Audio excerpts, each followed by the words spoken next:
Mr. President, before I begin, I want to join with my colleagues from Wyoming and many of my other colleagues here in the Senate and express my sorrow at the news we received this morning that our former colleague, Senator Mike Enzi, has passed away. Mike was a cherished colleague and one of the finest human beings you will ever meet. Former Budget Committee Chairman, he was in many ways the conscience of the Senate on spending issues, always reminding members that federal dollars are not unlimited and that every dollar we add to the debt is a burden we are placing on our children and grandchildren. Mr. President, one of my favorite memories of Mike happened a few years ago, and he was a neighbor next door in the state of Wyoming and someone, as I said, for whom I had tremendous respect, but always a gentleman, and he had something that I think in politics is really rare, and that is he would deal with big policy issues here in Washington, D.C., but he always retained his common touch. He had a terrific way of connecting with people on a very personal level, and I remember I was experiencing from overrunning, heel pain, which turns out was plantar fasciitis, and I happened to mention it to Mike, who at one time was a shoe salesman and a shoe store owner. Well, it wasn't more than a day later or so, he comes up to me and he has a solution. He has some heel inserts for my shoes, which turned out to be just exactly one of the solutions that I needed to deal with that. But that was the very typical of Senator Enzi, Mr. President. He was thoughtful, he was practical, incredibly hardworking, and very, very smart, and very, very principled. And I just, to him and his family, or to his family, to his wife Diana, wife of more than 50 years, and his children and grandchildren, want to say that how much we will deeply miss him and how much we are sending our thoughts and prayers to them during this very, very difficult time. Mr. President, on a different topic, last week the Department of Education officially backed away from prioritizing radical and divisive propaganda in applications for a federal program for civics and American history education. Score one for sanity and for American history. The department's original proposed priorities for program applications had focused on aspects of so-called critical race theory and cited such dubious items as the 1619 Project.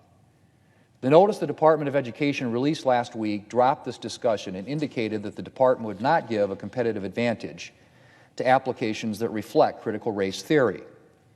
Mr. President, the bipartisan program in question was established to strengthen American history and civics education, which is in a bad way. Just 15% of 8th graders demonstrate proficiency in American history, according to the most recent National Assessment of Educational Progress results.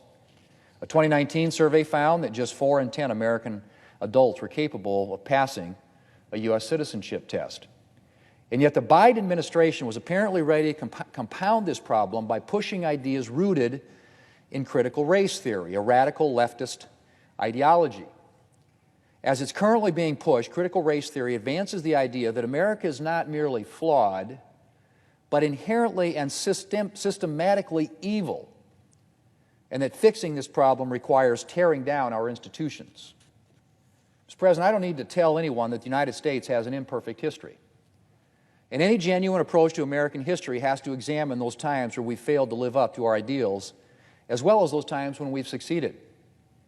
But while there are sins in our past that we cannot ignore, like the great sins, slavery and segregation, there's also greatness.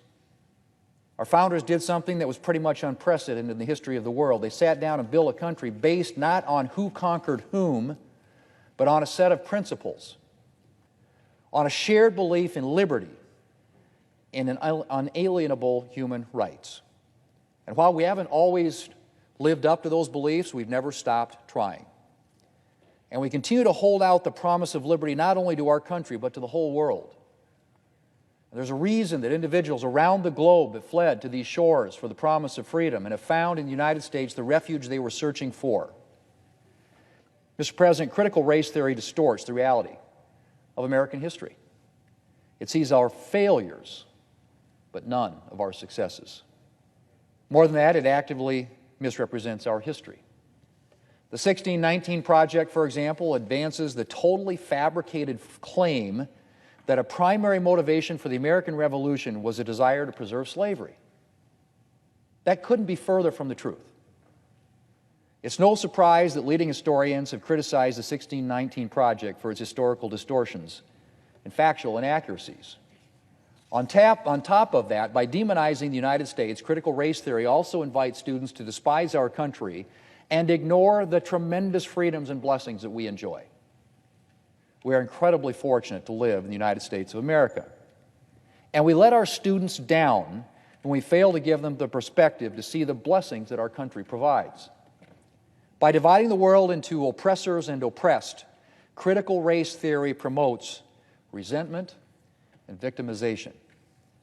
It encourages individuals to look at the world through the lens, and one lens, I should say, and one lens only, and tends to reduce individuals to little more than their racial background.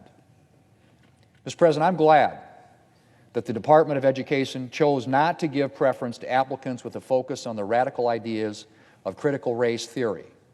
This was good news for America's students, who deserve a balanced accounting of our nation's history, which critical race theory does not provide. Mr. President, I ask unanimous consent that I be able to complete my remarks before the vote starts. Without objection. But, Mr. President, there's still a lot of reason to be concerned.